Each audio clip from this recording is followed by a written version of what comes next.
दिन भर की बड़ी खबरें देखते हैं अब फटाफट। लालू प्रसाद यादव को झारखंड हाईकोर्ट से जमानत मिल गई है। हाईकोर्ट ने डोरंडा कोषागार से अवैध निकासी मामले में जमानत दे दी है। उन्हें 68 दिन बाद इस मामले में राहत मिली है। कोर्ट में दलील दी गई कि लालू प्रसाद यादव 40 महीने जेल में गुजार चुके हैं। हाईकोर्ट ने लालू को शर्तों के साथ जमानत दी है। लालू को 3 शर्तों पर बेल मिली, जिसमें 10 लाख के निजी मुचलके की राशि जमा करने के साथ ही देश से बाहर नहीं जाने की इजाजत नहीं होगी। साथ ही वो अपना मोबाइल नंबर और पता भी नहीं बदलेंगे। समाजवादी पार्टी के अध्यक्ष अखिलेश के खिलाफ मोर्चा खोल चुके शिवपाल सिंह यादव ने आज सीतापुर जेल में बंद आजम खान से मुलाकात की। दोनों के बीच करीब 45 मिनट तक ये बातचीत हुई। इसके बाद शिवपाल सिंह यादव ने कहा कि समाजवादी पार्टी में अभी आजम खान से वरिष्ठ कोई विधायक नहीं और पार्टी उनके लिए संघर्ष करते नहीं दिख रही है। शिवपाल सिंह यादव ने पहली बार मुलायम सिंह यादव पर भी हमला बोला। उन्होंने कहा, नेताजी और अखिलेश यादव चाहते तो आजम खान जेल से बाहर होते। शिवपाल ने कहा कि नेताजी ने कुछ नहीं किया, लोकसभा में भी मामला नहीं उठाया। वो चाहते तो धरना कर सकते थे। वित्त मंत्री निर्मला सीतारमण ने मनी लॉन्ड्रिंग और आतंकी फंडिंग के खिलाफ भारत की प्रतिबद्धता को दोहराया है। उन्होंने FATF यानी फाइनेंशियल एक्शन टास्क फोर्स के ग्लोबल नेटवर्क की भी सराहना की। वित्त मंत्री ने IMF और वर्ल्ड बैंक की मीटिंग के साथ आयोजित FATF के मंत्री स्तरीय बैठक में हिस्सा लिया। IMF world bank spring meeting के लिए वित्त मंत्री निर्मला सीतारमण पिछले सोमवार से अमेरिका में हैं। इस दौरान वित्त मंत्री ने IMF की प्रथम उप प्रबंध निदेशक गीता गोपीनाथ से भी मुलाकात की। उन्होंने भारत की G20 की अध्यक्षता सहित कई मुद्दों पर चर्चा की। सरकार LIC के IPO का साइज 40% तक घटा सकती है। न्यूज एजेंसी रॉयटर्स के मुताबिक सरकार IPO की साइज घटाकर 30,000 करोड़ रुपए कर सकती है। पहले सरकार IPO के जरिए 60,000 करोड़ रुपए जुटाने की तैयारी कर रही थी। सूत्रों के मुताबिक हालांकि IPO का साइज 21,000 करोड़ रुपए का होगा और 9,000 करोड़ रुपए का ग्रीन शू ऑप्शन लॉन्च किया जाएगा। इससे IPO का कुल साइज 30,000 करोड़ रुपए का हो जाएगा। ये भी जानकारी मिली है कि LIC के IPO को 2 मई को लॉन्च किया जा सकता है और ग्रीन शू ऑप्शन शेयरों के अतिरिक्त अलॉटमेंट का एक विकल्प होता है। सुप्रीम कोर्ट ने महाराष्ट्र सरकार के उस आदेश को बरकरार रखा जिसमें 63 मून्स टेक्नोलॉजीज की संपत्तियों को अटैच करने का आदेश दिया गया था। सुप्रीम कोर्ट ने बॉम्बे हाईकोर्ट के उस आदेश पर रोक लगा दी जिसमें संपत्तियों को अटैच करने के महाराष्ट्र सरकार के नोटिफिकेशन को रद्द कर दिया गया था। 63 मून्स टेक्नोलॉजीज पर 13,000 निवेशकों को चूना लगाने का आरोप है। RBI ने MPC यानी मॉनेटरी पॉलिसी मीटिंग के मिनट्स जारी कर दिए हैं। इसके मुताबिक बैठक में MPC सदस्यों के लिए महंगाई बड़ा मुद्दा रहा। सदस्यों का मानना यह था कि रूस यूक्रेन युद्ध से ग्लोबल ग्रोथ की गति धीमी करेगा, साथ ही कमोडिटी की बढ़ती कीमतें स्थिति को खराब कर सकती हैं। RBI हर जोखिम से निपटने की तैयारी कर रहा है। कमेटी के सदस्यों ने कई देशों में रिकॉर्ड महंगाई पर भी चिंता जताई। MPC की बैठक 6 से 8 अप्रैल के बीच हुई थी। नायका ने ब्यूटी ब्रांड अर्थ रिदम में 18.51% हिस्सेदारी खरीदने का ऐलान किया है। ये डील 41 करोड़ 65 लाख रुपए में हुई है। ये लेन देन 31 मई तक पूरा होने की उम्मीद है। कंपनी ने एक्सचेंजेस फाइलिंग में ये जानकारी दी। इसके साथ ही कंपनी ने नज वेलनेस में भी 60% हिस्सेदारी खरीदने का ऐलान किया है। ये डील 3 करोड़ 60 लाख रुपए में हुई है। इस सौदे के बाद नायका डाइटरी सप्लीमेंट में एंट्री कर सकेगी। प्रधानमंत्री नरेंद्र मोदी के जम्मू दौरे से 2 दिन पहले जम्मू के सुंजवा इलाके में सुरक्षा बलों और आतंकियों के बीच मुठभेड़ हुई है। इस मुठभेड़ में जैश ए मोहम्मद के 2 आतंकी ढेर हुए। मुठभेड़ में एक जवान भी शहीद हुआ जबकि 11 जवान घायल हुए। घायलों का अस्पताल में इलाज जारी है। आज सुबह करीब 4:30 बजे आतंकियों ने चट्टा कैंप के समीप CISF की बस पर ग्रेनेड से हमला किया। बस में CISF के 15 जवान सवार थे। इस हमले के बाद मुठभेड़ शुरू हुई और 5 घंटों के बाद दोनों को ढेर कर दिया गया। पुलिस के मुताबिक दोनों आतंकी फिदायीन हमले की फिराक में थे। जहांगीरपुरी हिंसा में अब ईडी की एंट्री हो गई है। इस मामले में दिल्ली पुलिस कमिश्नर ने ईडी को एक पत्र लिखा है जिसमें हिंसा के मुख्य आरोपी अंसार के खिलाफ PMLA के तहत एक्शन लेने की बात की गई है। क्राइम ब्रांच 3 और आरोपियों के खिलाफ NSA लगाने की तैयारी में है। अब तक 5 आरोपियों के खिलाफ NSA लगाया जा चुका है। इस बीच सुरक्षा के मद्देनजर जहांगीरपुरी में दिल्ली क्राइम ब्रांच ने CCTV इंस्टॉल कर दिए हैं। जहांगीरपुरी में आज Indian Muslim league, Bajrang Dal और विश्व हिंदू परिषद का डेलीगेशन पीड़ितों से मिलने पहुंचा। राजस्थान के अलवर जिले के राजगढ़ में 3 मंदिरों को तोड़े जाने का मामला सामने आया है। इसके बाद बीजेपी कांग्रेस सरकार पर हमलावर हो गई। खबरों के मुताबिक राजगढ़ में 3 मंदिरों पर बुलडोजर चलाया गया है। इसमें करीब 300 साल पुराने शिव मंदिर की मूर्तियां खंडित होने की बात कही गई है। वहीं जिला कलेक्टर ने इस मामले में कहा कि मंदिर के गर्भगृह को कोई क्षति नहीं पहुंचाई गई। मूर्तियों को वहां से विधि विधान से हटाया गया है और विधि पूर्वक उन्हें स्थापित किया जाएगा। मामले में राजस्थान बीजेपी ने 3 सदस्यीय फैक्ट फाइंडिंग कमेटी गठित की। ये कमेटी तथ्यों की जांच पड़ताल के बाद रिपोर्ट राज्य बीजेपी अध्यक्ष को सौंपेगी। देश में कोरोना के मामले लगातार बढ़ रहे हैं। पिछले 24 घंटे में कोरोना के 2451 नए केस सामने आए हैं। लगातार तीसरा दिन है जब कोरोना के 2000 से ज्यादा मामले दर्ज किए गए। इससे पहले गुरुवार को कोरोना के 2380 मामले दर्ज किए गए थे, जबकि बुधवार को यह आंकड़ा था 2067 का। स्वास्थ्य मंत्रालय के मुताबिक बीते 24 घंटों में कोरोना के 1589 मरीज ठीक भी हुए हैं। कोरोना के एक्टिव मरीज बढ़कर अब हो गए हैं 14241। वहीं 24 घंटे के दौरान कोरोना से कुल 54 लोगों की मौत भी हुई है।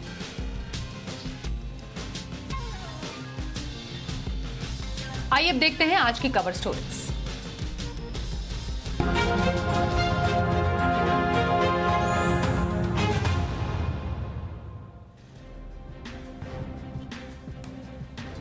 तो आपको बता दें कि देश में एक बार फिर से कोरोना के बढ़ते मामलों ने चिंताएं बढ़ा दी है, खास तौर पर जब स्कूल खुल चुके हैं। ऐसे में डीसीजीआई की विषय विशेषज्ञ समिति ने 5 साल से 11 साल तक के बच्चों के लिए कोर्बेवैक्स वैक्सीन के इमरजेंसी इस्तेमाल की सिफारिश की है। यानी जल्द ही 5 साल से बड़े बच्चों को भी वैक्सीन की सुरक्षा मिलेगी। आज हम इसी मुद्दे पर चर्चा करेंगे कि बच्चों के लिए वैक्सीन कितनी जरूरी है और ये कितनी प्रभावी होगी। चर्चा शुरू करें उससे पहले रिपोर्ट देखिए।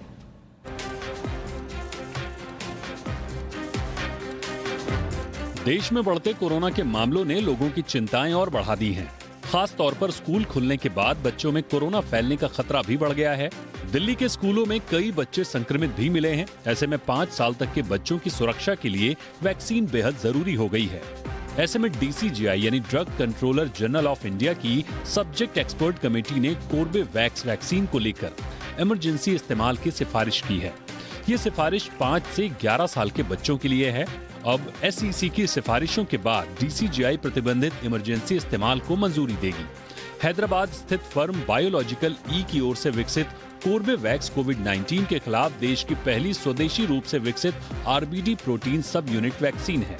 Drug controller general of India ने पिछले साल 28 दिसंबर को इमरजेंसी स्थितियों में इस्तेमाल के लिए कोवैक्सीन को मंजूरी दी थी और इस साल 9 मार्च को कुछ शर्तों के साथ 12 से 17 साल के बच्चों के लिए इस्तेमाल की मंजूरी दी थी। अब डीसीजीआई की सब्जेक्ट एक्सपर्ट कमेटी ने 5 साल से 11 साल के बच्चों के लिए कोर्बेवैक्स वैक्सीन की इमरजेंसी इस्तेमाल की सिफारिश की है। उम्मीद है कि जल्द ही 5 साल से बड़े बच्चों को वैक्सीन लगनी शुरू हो जाएगी। ब्यूरो रिपोर्ट, जी मीडिया। और इस चर्चा में शामिल हो चुके हैं 2 खास मेहमान। परिचय सबसे पहले करा दे। हमारे साथ हैं डॉक्टर समीर भाटी, मेंबर हैं कोविड वैक्सीन कमेटी के। साथ ही डॉक्टर नीलम मोहन हमारे साथ हैं, यह है डायरेक्टर शिशु रोग विशेषज्ञ मेदांता अस्पताल। डॉक्टर समीर, डॉक्टर नीलम, दोनों का बहुत स्वागत करते हैं इस खास चर्चा में। पहले ही 12 से ऊपर साल तक के बच्चों के लिए वैक्सीन रोल आउट हो चुकी है और काफी बढ़ चढ़ कर बच्चों ने वैक्सीन भी लगाई। अब डॉक्टर समीर, सबसे पहले आपसे मैं जानना चाहूंगी, 5 साल से 11 साल के बच्चे, उनके लिए वैक्सीन को लेकर कई मांग भी उठी, क्योंकि कई बच्चे कोविड पॉजिटिव पाए जा रहे हैं जब से स्कूल्स ओपन हुए हैं। ये सही समय है बच्चों को वैक्सीन देने का, स्पेशली जब हम इस एज ग्रुप की बात करते हैं और क्योंकि कोर्बेवैक्स को मंजूरी देने की बात भी की जा रही है, स्पेशली इस एज ग्रुप के लिए? बिल्कुल बिल्कुल। देखिए, अभी जो हम कोर्बेवैक्स की बात कर रहे हैं उसको ऑलरेडी अप्रूवल मिला हुआ है। हमारा 12 से 14 साल का जो एज ग्रुप है उसमें ऑलरेडी वो रोल आउट हो चुकी है। फिलहाल अभी वो हमारे गवर्नमेंट ऑर्गेनाइजेशंस में ही लग रही है। वो वैक्सीन पहले उस वाले प्लेटफॉर्म पे पहले भी वैक्सीन बच्चों को लगी हुई है, तो वो प्लेटफॉर्म काफी ज्यादा सेफ है। 5 से 11 साल का जो अभी एज ग्रुप है उसके लिए सब्जेक्ट एक्सपर्ट कमेटी जो है उसने अपनी रिकमेंडेशन दे दी है। सब्जेक्ट एक्सपर्ट कमेटी के रिकमेंडेशन में वैक्सीन को पूरी तरह से सेफ और एफिकेशियस पाया गया है। अब डीसीजीआई इसको फाइनल अप्रूवल देगी। डीसीजीआई के फाइनल अप्रूवल देने के बाद फिर इसको रोल आउट किया जाएगा। रोल आउट करने के बाद फिलहाल अभी हमने देखना है कि जैसे कोर्बेवैक्स के लिए अभी फिलहाल सिर्फ वो गवर्नमेंट इंस्टीट्यूशन में ही लग रही है, तो प्राइवेट अगर इंस्टीट्यूशन में भी जैसा ये लगना शुरू हो जाएगी, रोल आउट शुरू हो जाएगा, तो ये हम वैक्सीनेशन काफी स्पीड अप कर सकते हैं। और वैसे जरूरी भी है, जिस तरह से हम अपना इम्यूनाइजेशन प्रोग्राम चला रहे हैं तो उसमें बच्चों को भी हमें शामिल करना जरूरी है। और ऑलरेडी बच्चों का जो वैक्सीनेशन प्रोग्राम है बाकी देशों के अंदर चल रहा है, सक्सेसफुली चल रहा है। तो मैं समझता हूं कि इसको यहाँ पर रोल आउट करने में अब कोई चैलेंज नहीं आना चाहिए। और ऑलरेडी सब्जेक्ट एक्सपर्ट कमेटी ने काफी ज्यादा समय लिया है इसको फाइनली अप्रूवल देने के अंदर, तो सभी तरह का डेटा वगैरह इवेलुएट करने के बाद ही इसको फाइनल गो हेड मिला, और अब जल्द ही डीसीजीआई भी इसको आगे फाइनल अपना अप्रूवल दे देगी। बिल्कुल, जैसा आपने कहा डॉक्टर समीर कि बाकी कंट्रीज में पहले से ही छोटे बच्चों के लिए भी, मतलब 5 साल से अबव बच्चों के लिए पहले से ही वैक्सीन लग रही है बच्चों को। भारत में थोड़ा समय लग गया इसको अभी इस फेज में आने के लिए कि जब तक उनको लगनी शुरू हो जाए। लेकिन ये जो स्टडी अब तक आई है, मैं आपसे ये समझना चाहती हूँ, एक पसोपेश की स्थिति रहती है कि बच्चों में कोविड का इफेक्ट या इम्पैक्ट कितना रहता है। अब क्योंकि 2 साल के बाद बच्चे स्कूल जाना शुरू हुए हैं, तब बच्चों में ज्यादा केसेस सामने आ रहे हैं। लेकिन ऐसा नहीं था कि ओमिक्रॉन और डेल्टा में बच्चे अफेक्टेड नहीं हुए थे। शायद ओमिक्रॉन में भी बहुत ज्यादा बढ़ चढ़ के बच्चों में कोविड पाया गया है, लेकिन क्योंकि स्कूल जाने शुरू हुए इसलिए और भी ज्यादा केसेस सामने आ रहे हैं। कोविड का इम्पैक्ट और इफेक्ट बच्चों पर कितना ज्यादा है? बिल्कुल, देखिए अगर बच्चों के अंदर हम संक्रमण देखें तो जब हमारा सीरो सर्वे हमने पहले किया था, सीरो सर्वे के अंदर पाया गया था, फर्स्ट सीरो सर्वे के अंदर, कि 30% के करीब बच्चे उस टाइम भी इन्फेक्ट हुए थे, जब लॉकडाउन था और बच्चों का मूवमेंट भी नहीं था। तो उस समय भी बच्चों के अंदर उस तरह से कोई डिजीज को लेके कोई गंभीरता नहीं देखी गई थी। और उसके बाद जो फोर्थ सीरो सर्वे हुआ उसमें पाया गया कि 80% के करीब बच्चे ऑलरेडी इन्फेक्ट होके उससे रिकवर हो चुके हैं और उनके अंदर किसी तरह की बीमारी की ऐसी गंभीरता नहीं पाई गई है। फिलहाल तो अब जैसे स्कूल ओपन हो गए हैं तो निश्चित तौर पे अगर हम टेस्ट करेंगे तो संक्रमण बच्चों के अंदर दिखेगा, पॉजिटिविटी रेट दिखेगी। हमें ट्रैक करना है कि कोई उनके अंदर बीमारी की गंभीरता तो नहीं हो रही है। फिलहाल अभी तक ग्लोबली डेटा इस तरह से सामने आया है कि बच्चों के लिए हमें इसलिए सबसे ज्यादा प्रायोरिटी वाइज जैसे चरणबद्ध तरीके से हमारा वैक्सीनेशन ड्राइव हो रहा है कि बच्चों के सराउंडिंग का जो एटमॉस्फेयर है, एक उनके सराउंडिंग हम एक प्रोटेक्शन लेयर बना रहे हैं कि उनके पेरेंट्स, ग्रैंड पेरेंट्स, वो सब पूरी तरह से वैक्सीनेटेड हो। और चरणबद्ध तरीके जैसे 15 से 17 साल के बच्चों के लगना शुरू हो गया, 12 से 14 और इससे नीचे वाले एज ग्रुप पे भी हम चरणबद्ध तरीके से आ रहे हैं। ओके, डॉक्टर नीलम हमारे साथ शो में शामिल है और उनसे इनफैक्ट हम पूछना चाहेंगे। डॉक्टर नीलम, आपके पास शायद काफी पेशेंट्स आते होंगे जो बच्चे हैं और जो कोविड पॉजिटिव हुए हैं। अब तक का जो ट्रेंड रहा है, कई पेरेंट्स इनफैक्ट ये जानना चाहते हैं क्योंकि बच्चे अब स्कूल जाना शुरू हुए हैं और उनके मन में एक थोड़ा डर भी है कि बच्चों में कोविड कैसा है। तो मैं आपसे जानना चाहती हूँ कैसे सिम्टम्स के साथ या कितनी सीरियसनेस के साथ बच्चों में अभी लक्षण नजर आ रहे हैं? फॉर्चुनेटली जो सिम्टम्स आ रहे हैं मोस्टली फ्लू जैसे सिम्टम्स ही हैं, जिसमें सर दर्द थोड़ा ज्यादा देखा जा रहा है कंपेयर टू अदर फ्लू। तो जुकाम, खांसी, बुखार, सर दर्द, उसके साथ साथ थोड़े जीआई सिम्टम्स में जैसे मतली होना, उल्टी आ जाना या पेट दर्द होना, ये सिम्टम्स दिख रहे हैं। आई थिंक जब से स्कूल स्टार्ट हुए ये केसेस थोड़े बढ़ गए थे, बट फॉर्चुनेटली कोई भी ऐसे सीरियस केस नहीं आया जिसको मैं कहूँ कि आईसीयू में एडमिशन या ऐसी जरूरत पड़ी हो।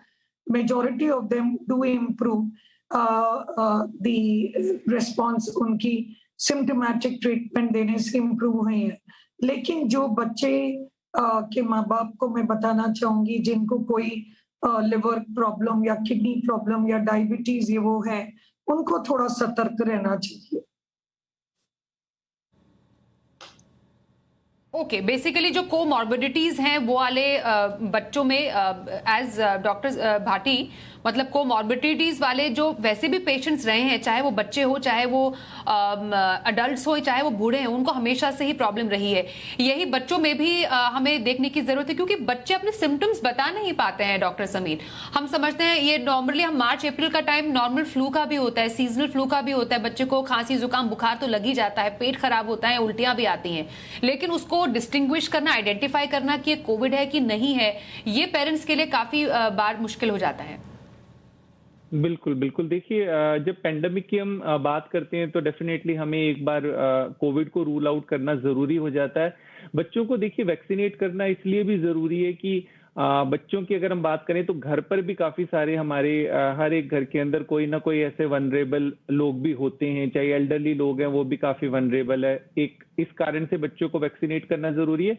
दूसरा वायरस की जो मल्टीप्लिकेशन है उसको भी हमें रोकने के लिए बच्चों को वैक्सीनेट करना ज़रूरी है। हमारा जो इम्यूनाइज़ेशन का जो पूरा प्रोग्राम है, उसमें हम बच्चों को एक्सक्लूड नहीं कर सकते।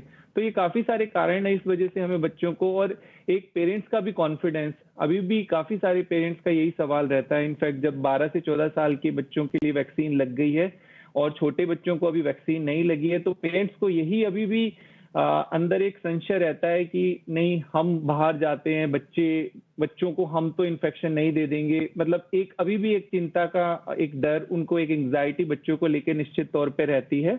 तो मुझे लगता है कि अभी एक राइट टाइम है हमें बच्चों के लिए, जिस तरह से अब सब्जेक्ट एक्सपर्ट कमेटी ने रिकमेंड कर ही दिया है, तो अब इसको वैक्सीन को आराम से रोल आउट किया जा सकता है। और वैसे भी अगर इस वैक्सीन की भी बात करें तो ये नई वैक्सीन नहीं है, इस प्लेटफॉर्म पे पहले भी काम किया जा चुका है और ये वैक्सीन काफी पूरी तरह से सेफ है। तो मुझे लगता है पेरेंट्स को भी किसी तरह से अब संशय नहीं होगा और वैक्सीन रोल आउट होने के बाद ये काफी स्पीड अप से वैक्सीनेट करना हम शुरू कर सकते हैं।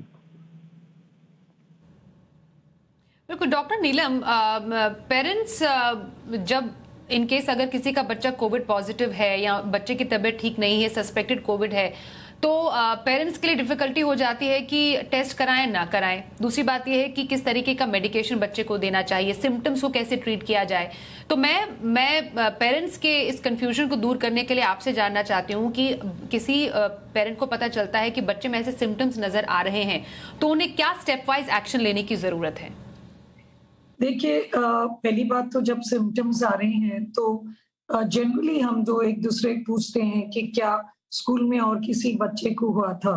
तो काफी बार ऐसे होता है जब हमें इम्पोर्टेंट क्लू मिल जाता है कि स्कूल में और भी बच्चे हो रहे हैं, तो then we start thinking Covid तो नहीं है। जैसे हाल में हमने सबने देखा है कि काफी स्कूल्स के जो क्लस्टर ऑफ केसेस रिपोर्ट किए गए थे, वो जब एक पेरेंट को होता है तो that is how they inform the other patients too. लेकिन एक चीज मैं कहना चाहूंगी कि यूजुअली सेल्फ मेडिकेशंस थोड़े से अवॉइड करने चाहिए। हम डॉक्टर्स भी उनको अभी एंटीबायोटिक्स नहीं देते हैं, उनको जनरली अपनी इम्यूनिटी सॉर्ट आउट करने को कहते हैं और सिम्टोमेटिक ट्रीटमेंट ही देते हैं। मॉनिटरिंग बहुत इंपॉर्टेंट हो जाती है। जैसे अभी इस टाइम में, मार्च के टाइम में पूरे देश में और एक्सपेशली दिल्ली हरियाणा में तो हमने बहुत सारे केसेस एलर्जी अस्थमा के भी देखे हैं जो ट्रिगर हो गए हैं, और वो चाहे क्रॉप्स बर्निंग से लेके हो या कुछ, तो ये केसेस भी बहुत अधिक बढ़ जाते हैं ड्यूरिंग दिस टाइम।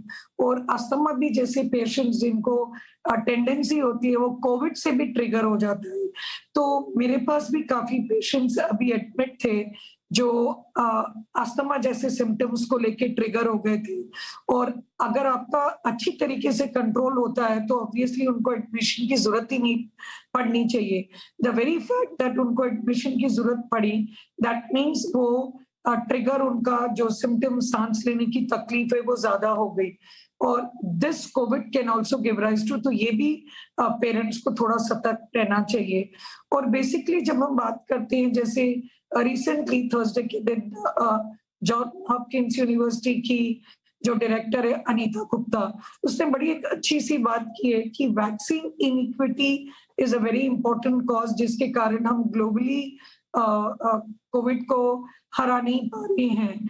तो जब हम बात करते हैं तो there are two different views of thought. एक सोचते हैं कि क्या ये वैक्सीन पूरा एक हाइप है, क्या इसको देना चाहिए, कुछ इससे फायदा है, बूस्टर्स की जरूरत है। ऑल दिस क्वेश्चंस की सवाल उठते हैं, जैसे मैं सोशल मीडिया में पढ़ती हूँ, देखती हूँ, मैं जब ट्वीट करती हूँ। तो उसके लिए मैं बताना चाहूंगी कि सारे जो मेरे कलीग्स हैं या हॉस्पिटल के कनेक्ट्स हैं, वो आपको इस बात पे वाउच करेंगे कि जिन्होंने वैक्सीनेटेड थे उनमें सिवियरिटी कम हुई थी as compared to those who were not vaccinated. और ये हमने ही नहीं देखा था, ग्लोबली भी काफी लोगों ने यही कहा है। बात इटली और उसकी जो करते हैं, उनकी अगर एज पॉपुलेशन बुजुर्ग होने के कारण वी कैन नॉट कंपेयर। और जैसे जब हम कहते हैं कि ग्लोबल इनइक्विटी ऑफ वैक्सीन है, जैसे अफ्रीका में 20% है, सम कंट्रीज में 2% है, इंडिया में booster dose is very less than 5%। So that is also an important cause कि हम कोविड को नहीं हरा पा रहे। But is that the right approach कि हम वैक्सीन दें या नहीं, ये डिबेटेबल इशू है। इसका सवाल एक टाइम में हाँ या नहीं दे सकते हैं। एक्चुअली आपने सही पॉइंट उठाया, जिस पर मैं डॉक्टर समीर भाटी से भी इनपुट लेना चाहूंगी। वैक्सीन हेजिटेंसी, इनफैक्ट हम अलग अलग मौके पर जब डॉक्टर समीर आपसे बात करते आए हैं कि हमें और भी ज्यादा अवेयर करने की जरूरत है लोगों को। ऐसे कई पोर्शन ऑफ पॉपुलेशन है, परसेंटेज ऑफ पॉपुलेशन है जिन्होंने सेकंड डोज भी नहीं ली है, बूस्टर डोज तो छोड़ ही दीजिए, या वो लोग हैं जो अभी भी बूस्टर डोज नहीं लेना चाहते हैं। जब बच्चों का सवाल आता है वैक्सीन लेने का, आपको लगता है यहाँ पर माइंडसेट थोड़ा चेंज हो जाता है लोगों का? और अभी जितना हमने ट्रेंड देख रहे हैं 18 साल से नीचे, बेसिकली फ्रॉम 12 to 18 ईयर्स, वहां पर एक ज्यादा उत्साह है लोगों में कि बच्चे कम से कम सुरक्षित रहे, उनको वैक्सीनेट होना जरूरी है। यही ट्रेंड हम 5 से 11 साल में भी देखेंगे जब ये रोल आउट होगी, लगनी शुरू होगी वैक्सीन। बिल्कुल बिल्कुल। देखिए, हमने जो सबसे ज्यादा एक्साइटमेंट देखा था और सबसे अच्छा रिस्पॉन्स ज्यादातर वैक्सीनेशन के दौरान रहा है, वो एक तो जो बच्चों की वैक्सीनेशन जैसे रोल आउट हुई थी, तो उसको लेकर काफी ज्यादा पेरेंट्स भी उत्साहित थे और वो काफी अच्छा वैक्सीनेशन काफी स्पीड से रोल आउट हुआ है, जो 15 से 18 साल के एज ग्रुप के लिए था। हाँ, 12 से 14 साल की भी अभी काफी ज्यादा डिमांड है, क्योंकि उतना अभी हमारे पास उतनी जगह अभी उसकी अवेलेबिलिटी नहीं है। तो मैं समझता हूँ कि पेरेंट्स को अब फिलहाल कुछ इस तरह की हेजिटेंसी नहीं है। और एक प्रिकॉशन डोज में स्पेसिफिकली हमारा जो एल्डरली ग्रुप था, वो उन्होंने भी काफी जो है बढ़ चढ़कर अपना उसमें वैक्सीनेशन प्रोग्राम के अंदर हिस्सा लिया और अपने आप को वैक्सीनेट कराया। स्पेशली प्रिकॉशन डोज जैसे 18+ के लिए जब शुरू हो गई, उसमें फिर भी उतना ज्यादा लोगों में उत्साह नहीं देखा गया निश्चित तौर पे। पर फिलहाल अभी जिस तरह से नए वेरिएंट्स की बात चल रही है और केसेस भी बढ़ते हुए दिख रहे हैं, तो इस समय अभी काफी ज्यादा इंक्वायरीज बढ़ गई है। बच्चों के लिए बार बार अभी पेरेंट्स पूछते हैं कि कब से वैक्सीन रोल आउट होना शुरू हो जाएगा। तो मुझे लगता है कि बच्चों को लेके उस तरह से अब पेरेंट्स के मन में कोई हेजिटेंसी नहीं रहेगी, क्योंकि वैक्सीनेशन प्रक्रिया काफी समय से चल रही है और वो देख भी रहे हैं। और ऑलरेडी 2 एज ग्रुप के बच्चों को ऑलरेडी वैक्सीन लगना भी शुरू हो चुका है। तो आई थिंक जैसे रोल आउट शुरू होगा तो ये काफी स्पीड अप से चलेगा प्रोग्राम। बिल्कुल, तो रोल आउट होने के बाद काफी स्पीड अप हम देखने की उम्मीद करते हैं। और डॉक्टर नीलम, आपसे आखिरी सवाल यही होगा कि जैसा आपने बताया कि vaccine makes a lot of difference, आपके पास जो बेसिकली 18 से कम वाले एज वाले बच्चे जो ऑलरेडी वैक्सीनेटेड है, हो सकता है उनमें भी केसेस आए होंगे, उनकी severity as compared to non vaccinated kids कैसी रही है, ये जानना इसलिए भी जरूरी है क्योंकि लोगों का भ्रम दूर होना जरूरी है कि वैक्सीनेशन से कोई फर्क नहीं पड़ता, जबकि vaccination make sense. Well actually simple 1% के बोलने से राइट नहीं होगा, ये नेशनल डेटा कलेक्ट होने से बेटर राइट आंसर होगा।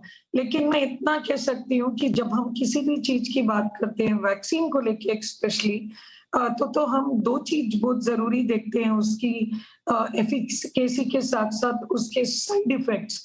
और ये वैक्सीन मैं कह सकती हूँ कि क्वाइट सेफ है, उससे काफी मोटिवेशन हो जाती है। और इसका इफेक्ट जब हम देख रहे हैं कि बड़ों में जिनको सिवियरिटी नहीं हुई, कॉम्प्लिकेशंस, इसको लेके कॉन्फिडेंस बढ़ता है। और एक और चीज कहना चाहूंगी, आज की जो मुद्दा है कोविवैक्स को लेके, कि जो ये प्रोटीन सब यूनिट से बनी है, in fact that is an indigenously prepared protein सब unit, not a whole vaccine, उसके बारे में जैसे हम हेपेटाइटिस बी और ऑल दूसरे वैक्सीन काफी सालों से बच्चों में देते हैं, और ऐसी प्रोटीन सब यूनिट की सेफ्टी के बारे में हमें काफी कुछ पता है। तो इसलिए भी हम एक बहुत अच्छे कंफर्ट जोन में हैं कि ये वैक्सीन mRNA वैक्सीन, या जैसे लोग को घबराते हैं कि कुछ और आगे जाके होगा, इस तरीके की प्रोटीन सब यूनिट होने के कारण थोड़ा सा कॉन्फिडेंस भी बढ़ जाता है। राइट। और डॉक्टर समीर, आपसे आखिरी सवाल ये होगा, क्योंकि अब हम एज ग्रुप 5 to 11 भी पहुंच चुके हैं, जल्दी उम्मीद करते हैं कि इस एज ग्रुप में वैक्सीन लगनी शुरू हो जाएगी। बस अब एक ही एज ग्रुप बाकी है, वो है इन्फेंट्स का। उसको भी लेकर लोगों में काफी ज्यादा एंजाइटी और डर है पेरेंट्स में। तो क्या हम माने next in pipeline 0 to 5 years बच्चे? देखिए, जो कोवैक्सीन ने अपना डेटा सबमिट कराया है वो 2 साल से अधिक उम्र के बच्चों के लिए कराया है, पर उस डेटा पे अभी और भी सब्जेक्ट एक्सपर्ट कमेटी ने कुछ और फर्दर डेटा मांगा है। तो मैं भी समझता हूँ कि उसमें थोड़ा और समय लगेगा, पर आगे आने वाले समय में जैसे 2 साल से ऊपर के बच्चों के लिए भी वैक्सीन उपलब्ध हो जाएगी, पर अभी वो उसमें थोड़ा और समय लग सकता है। बहुत धन्यवाद करेंगे डॉक्टर समीर और डॉक्टर नीलम, आप दोनों का ही बेहद ही महत्वपूर्ण चर्चा में हमारे साथ शामिल होने के लिए। आगे बढ़ते हैं। सरकार ने ज्यादा लोगों को टैक्स ब्रैकेट में लाने के लिए इनकम टैक्स फाइलिंग का दायरा बढ़ाया है। वित्त मंत्रालय की ओर से जारी नोटिफिकेशन के मुताबिक अब कई और इनकम ग्रुप और आय वाले लोगों को भी इनकम टैक्स रिटर्न फाइल करनी होगी। नए बदलाव के चलते ज्यादा से ज्यादा लोगों को टैक्स के दायरे में लाया जा सकेगा। आपको बता दें, नोटिफिकेशन के साथ नए नियम 21 अप्रैल से लागू माने जाएंगे। नए नोटिफिकेशन के मुताबिक अगर आमदनी 60 लाख रुपए से ज्यादा है तो रिटर्न फाइल करना होगा। अगर प्रोफेशनल की कमाई सालाना 10 लाख रुपए से अधिक है तो भी आईटीआर दाखिल करना होगा। इसके अलावा टीडीएस और टीसीएस की रकम एक साल में 25,000 रुपए से ज्यादा होने पर भी इनकम टैक्स रिटर्न फाइल अब आपको करना होगा।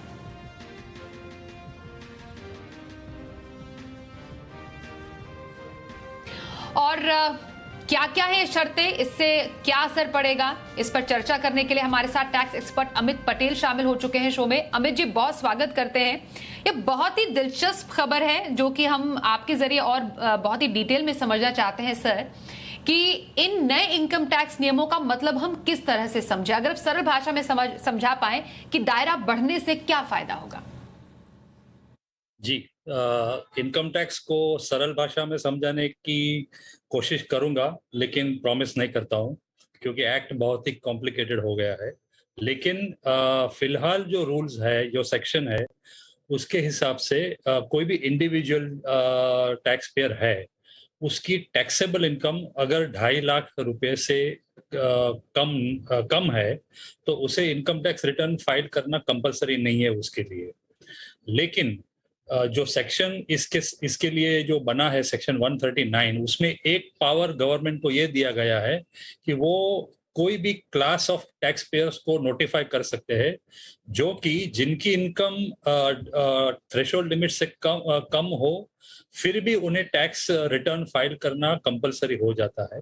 और वो पावर को सरकार ने एक्सरसाइज किया है अभी, और ये नोटिफिकेशन इशू किया है, जिसके तहत 4 कैटेगरीज है, जैसे कि आपने बताया, जिसका अगर कोई धंधा कर रहा है और उसका टर्नओवर, जो सेल्स टर्नओवर, ग्रॉस रिसीट्स उस धंधे की अगर 60 लाख रुपए से ज्यादा है, या अगर कोई प्रोफेशनल है और उसकी ग्रॉस रिसीट्स साल में 10 लाख से ज्यादा है, या फिर कोई भी व्यक्ति जिसका टीडीएस या टीसीएस वो एक साल में 25,000 से ज्यादा है, या तो कोई भी आदमी जिसका सेविंग्स बैंक अकाउंट में 50 लाख से ज्यादा का डिपॉजिट हुआ है एक साल में, इन लोगों के लिए टैक्स रिटर्न फाइल करना कंपलसरी हो गया है, चाहे उनकी इनकम 2.5 लाख से कम हो या ज्यादा हो।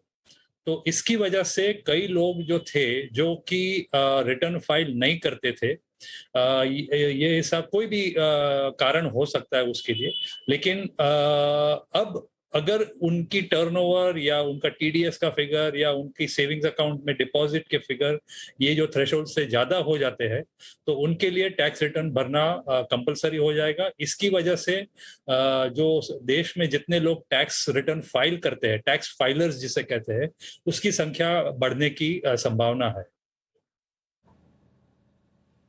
सर, इससे क्या फायदा, मतलब सरकार की जो मंशा है, इसको हम किस तरीके से समझे? जब ज्यादा लोग आईटीआर भरेंगे और जिस हिसाब से इस आईटीआर के दायरे को बढ़ाया गया है, ज्यादा लोगों को नोटिफाई करने की बात की गई है, इससे हम किस बेनिफिट के रूप में देखें?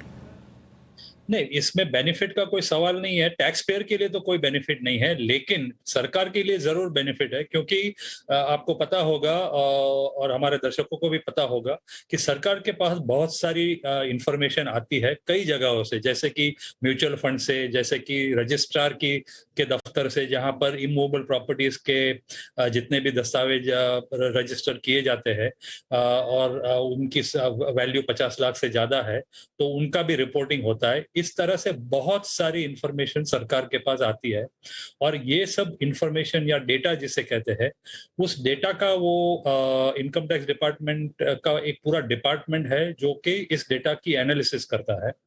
और अगर ये 4 जो कैटेगरीज है उसमें कोई भी व्यक्ति बैठ जाता है और उसने अगर रिटर्न फाइल नहीं किया है तो सरकार के पास ये इंफॉर्मेशन तो एक बटन दबाने से आ जाती है कि ऐसे कितने लोग हैं देश में जो कि ये 4 कैटेगरीज, कोई भी 4 में से कोई भी एक कैटेगरी में बैठते हैं और जिन्होंने रिटर्न फाइल नहीं किया है।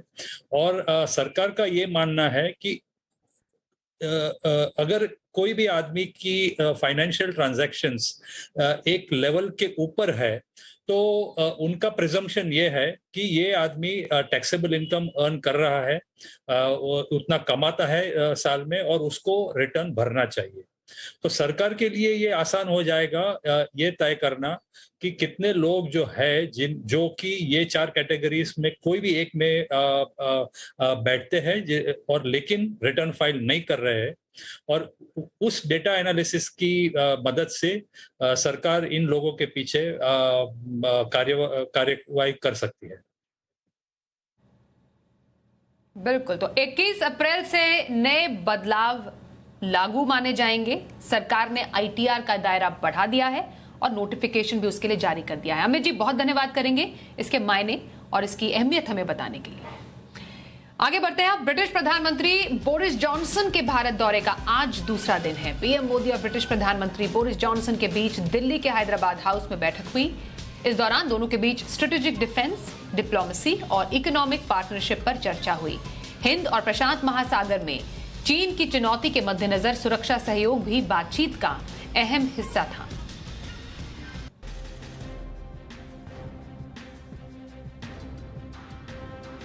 और दोनों देशों के बीच और क्या क्या महत्वपूर्ण ऐलान हुए हैं, हमारे सहयोगी आशीष चतुर्वेदी से डिटेल में समझते हैं।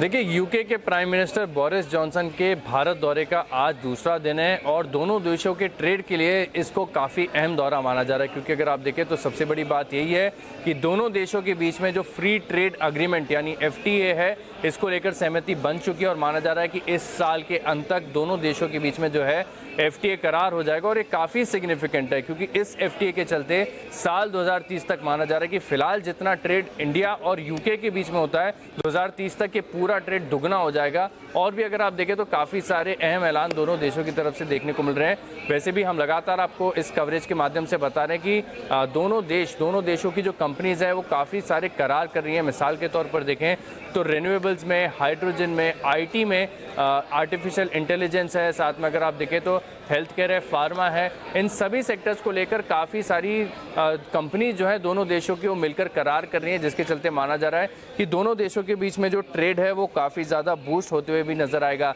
लेकिन एक और ख़ास बात है कि जो कि प्राइम मिनिस्टर बोरिस जॉनसन खुद कह रहे हैं कि जो वीज़ा नियम है इन्हें और फ्लेक्सिबल और आसान करते जा रहे हैं, तो जिसके चलते अगर आप देखें तो पूरे IT पैक को एक बड़ा फ़ायदा देखने को मिलेगा। वो कह रहे हैं कि भारतीय जो हैं अच्छे टैलेंट की वो कदर करते हैं, तो यूके में उनको वेलकम किया जाता है। तो दोनों देशों को अगर आप देखें तो इस जो जॉइंट जो सहमति बनी है दोनों देशों के बीच में, दोनों देशों के लिए काफ़ी फायदेमंद और अहम माना जा रहा है।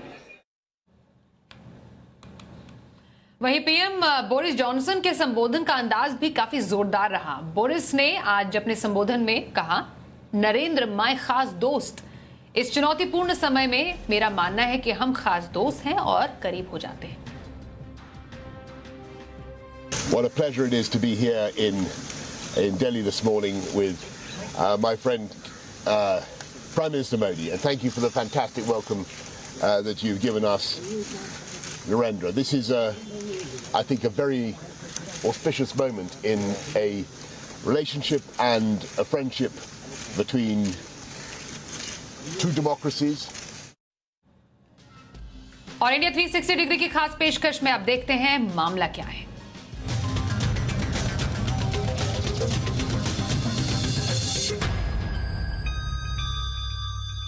मामला क्या है में आज बात बोरिस के बुलडोजर की। जेसीबी पर खड़े ब्रिटिश पीएम की फोटो इन दिनों खूब वायरल हो रही है। बुलडोजर का क्रेज इतना चढ़ा है कि सोशल मीडिया पर बुलडोजर को लेकर मीम्स की बाढ़ आ गई है। देखिए मामला क्या है।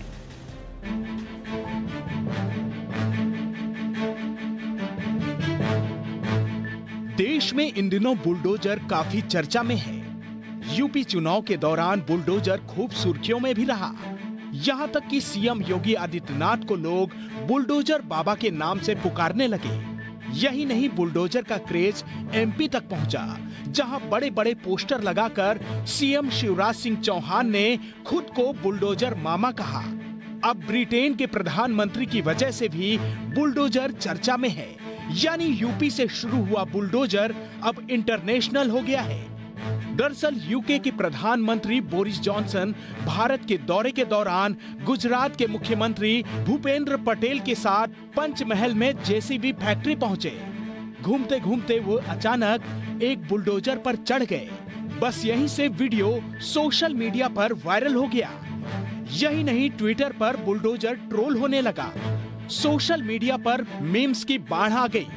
एक ने लिखा, बोरिस जॉनसन पर भी चढ़ा उत्तर प्रदेश के मुख्यमंत्री योगी आदित्यनाथ के बुलडोजर का रंग। एक यूजर ने लिखा, बोरिस जॉनसन ने जेसीबी फैक्ट्री में बुलडोजर का ड्राइविंग ट्रायल लिया। एक यूजर ने लिखा कि बोरिस जॉनसन गुजरात से बुलडोजर लेकर सीधे जहांगीरपुर पहुंचेंगे। एक ट्विटर यूजर ने कहा कि बोरिस जॉनसन ने बुलडोजर पर चढ़कर 2022 तक के भारत के इतिहास को एक दिन में कवर किया। बता दें कि बोरिस जॉनसन ने भारत के बड़े कारोबारी गौतम अडानी से भी मुलाकात की। इस पर अडानी ने ट्वीट किया कि बोरिस जॉनसन का स्वागत करके वो बहुत खुश हैं। ब्यूरो रिपोर्ट, जी मीडिया। आज के बाजार का हाल आपको बताएं। खराब ग्लोबल संकेतों के चलते आज बाजार की 2 दिनों की तेजी पर ब्रेक लग गया। सेंसेक्स और निफ्टी हफ्ते के आखिरी कारोबारी दिन गिरावट के साथ खुले थे। सेंसेक्स 389 अंकों की गिरावट के साथ 57,531 पर खुला, जबकि निफ्टी 150 अंक फिसलकर 17,242 पर खुला। कारोबार के दौरान metal, banking, pharma, consumer goods, realty और आईटी शेयर बाजार पर दबाव बनाने का काम करते नजर आए। कारोबार के अंत में सेंसेक्स 715 अंक टूटकर 57,197 पर बंद हुआ, जबकि निफ्टी 221 अंक टूटकर 17,171 पर बंद हुआ। मार्केट में आज सबसे ज्यादा एक्शन कहां रहा, हमारे से होगी आशीष चतुर्वेदी हमारे साथ है बताने के लिए। आशीष, जरा बताइए गिरावट के सत्र में सबसे ज्यादा हलचल कहां नजर आई? देखिए, काफ़ी इंटरेस्टिंग हफ्ता रहा ग्लोबल मार्केट्स में। अगर आप देखें तो एक्शन भरपूर था। चाइना में लगातार कोविड के बढ़ते केसेस और साथ में अगर आप देखें तो हफ्ते के आखिरी दिन जो यूएस फेड की तरफ से रेट हाइक बढ़ाने की बातें की जा रही है, उसकी गति बढ़ाने की बातें की जा रही है, इसका असर आपको ग्लोबल मार्केट्स में देखने को मिला। और पूरा हफ्ता अगर आप देखें तो बाजार के लिए अच्छा नहीं रहा, क्योंकि निफ्टी में करीब 2%, सेंसेक्स में भी अगर आप देखें तो 2% की गिरावट देखने को मिली। लेकिन अच्छी बात यह कि स्मॉल कैप और मिड कैप के स्टॉक्स में जो है थोड़ी स्ट्रेंथ बची हुई है, क्योंकि कंपैरेटिवली अगर आप देखें तो निफ्टी और सेंसेक्स के मुकाबले यहाँ पर केवल 1.5 से करीब 1 से 1.5% की गिरावट आपको नजर आई। लेकिन सेक्टर स्पेसिफिक एक्शन जो है बाजार में भरपूर था। अधिकतर सेक्टर्स में जो है गिरावट ही आपको देखने को मिली। बैंक्स में अगर आप देखें तो गिरावट को लीड किया एचडीएफसी बैंक की तरफ से काफ़ी प्रेशर है, जिसका असर जो है निफ्टी बैंकिंग इंडेक्स पर देखने को मिला। 4% की गिरावट आपको यहाँ पर नजर आई। आईटी स्टॉक्स में भी अगर आप देखें तो नतीजों के बाद तेज मुनाफा वसूली का ट्रेंड जो है वो देखा जा रहा है। 6% का कट यहाँ पर देखने को मिला और ऊपरी तरफ से मुनाफा वसूली का शिकार हुआ है निफ्टी मेटल इंडेक्स। यहाँ पर भी 3% की गिरावट देखने को मिली। डिफेंसिव तौर पर माने जाने वाले जो एफएमसीजी पैक है, यहाँ पर मामूली 1% का कट देखने को मिला।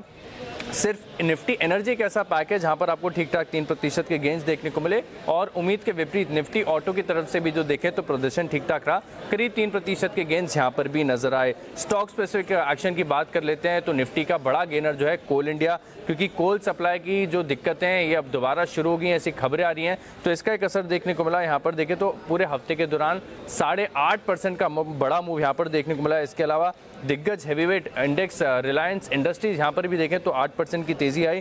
ब्रोकरेज हाउस की तरफ से जो है कुछ बड़े अपग्रेड्स, टारगेट प्राइस रिवीजन भी आए, इसका एक असर देखने को मिला। M&M है, मारुति और आयशर मोटर्स, ये तीनों जो ऑटो स्टॉक्स हैं इन्होंने निफ्टी के गेंस को फर्दर एक्सेलरेट किया और अच्छी तेजी यहाँ पर देखने को मिली। लेकिन जैसा कि मैंने बताया कि IT स्टॉक्स ने बाजार को काफ़ी ज़्यादा निराश किया है। IT दिग्गज इन्फोसिस की बात की जाए तो हफ्ते के दौरान 10% की गिरावट यहाँ पर देखने को मिली। HDFC बैंक नतीजों के बाद लगातार गिरावट का ट्रेंड है, हफ्ते के दौरान करीब 8% का कट यहाँ पर देखने को मिला। टेक महिंद्रा और HDFC लिमिटेड और HDFC बैंक अब दोनों स्टॉक जो है बिल्कुल सिंक में चल रहे हैं।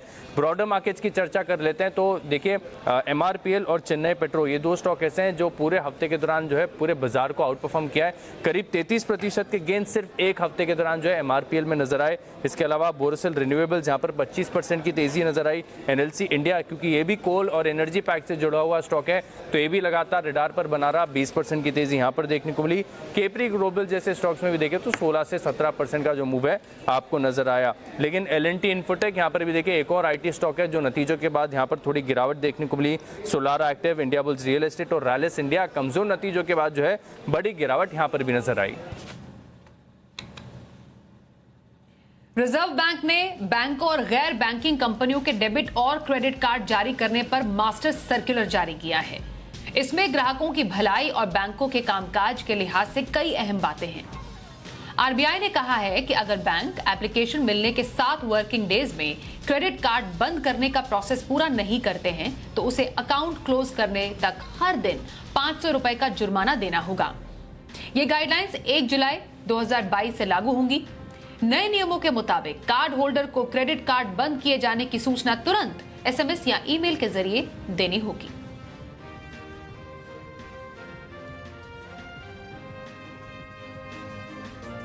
माधवीपुरी बुच के सेबी चेयरपर्सन का पद संभालने के बाद संगठन के स्तर पर कई बड़े बदलाव किए जा रहे हैं। मार्केट रेगुलेटर सेबी में तय समय में बरसों से अटके पुराने मामलों के निपटारे पर जोर दिया जा रहा है। वहीं एनफोर्समेंट एंड एडजुडिकेशन डिपार्टमेंट को भी मजबूत किया जा रहा है। इन्वेस्टिगेशन डिपार्टमेंट में स्टाफ बढ़ा दिए गए हैं। इसके अलावा अधिकारियों की संख्या भी बढ़ा दी गई है। हमारे सहयोगी वरिष्ठ संवाददाता ब्रजेश कुमार हमारे साथ है। ब्रजेश, सेबी में ये जो नए बदलाव है कौन कौन से होने वाले हैं?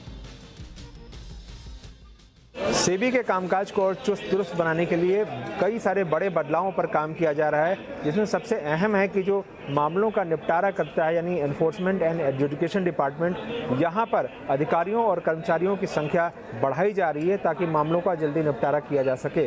साथ ही मार्केट में जो गड़बड़ियाँ करने वाले हैं उनकी जाँच कर मामले को अंजाम तक पहुँचाने वाला जो इन्वेस्टिगेशन डिपार्टमेंट है, यहाँ भी ज़्यादा अधिकारी और कर्मचारी जो है वो लगाए जा रहे हैं। साथ ही NSE का जो कोलोकेशन का मामला था, इसकी जल्दी से जांच पूरी की जा सके और मामले को अंजाम तक पहुंचाया जा सके, इसके लिए बाकायदा फोकस टीम बनाई जा रही है। साथ ही जो कमोडिटी के regulation, commodity market regulation, commodity derivatives regulation department था, यानी जो एक्सचेंजेस के रेगुलेशन का कामकाज देखता था, उसको मार्केट रेगुलेशन डिपार्टमेंट के साथ मर्ज किया जा रहा है, जो अब तक स्टॉक एक्सचेंजेस का रेगुलेशन देखता था। इसका मकसद ये है कि यहाँ पर थोड़ी बेहतर सिनर्जी पैदा होगी। इसके अलावा म्यूचुअल फंड के कामकाज से जुड़े जो नियम हैं, इसमें किस तरह से बड़े बदलाव किए जा सकते हैं, खासतौर पर बड़ी संख्या में जो म्यूचुअल फंड है उनकी संख्या कैसे कम की जा सकती है मर्जर एक्विजिशन करके, और साथ ही किस किस्म के लोग म्यूचुअल फंड स्कीम ला सकते हैं, इस पर भी वर्किंग ग्रुप बनाया गया है, जिसकी रिपोर्ट आने के बाद यहाँ भी कई बड़े बदलाव देखने को मिलेंगे। धन्यवाद ब्रजेश, सेबी में होने वाले बड़े बदलावों पर और ज्यादा जानकारी देने के लिए।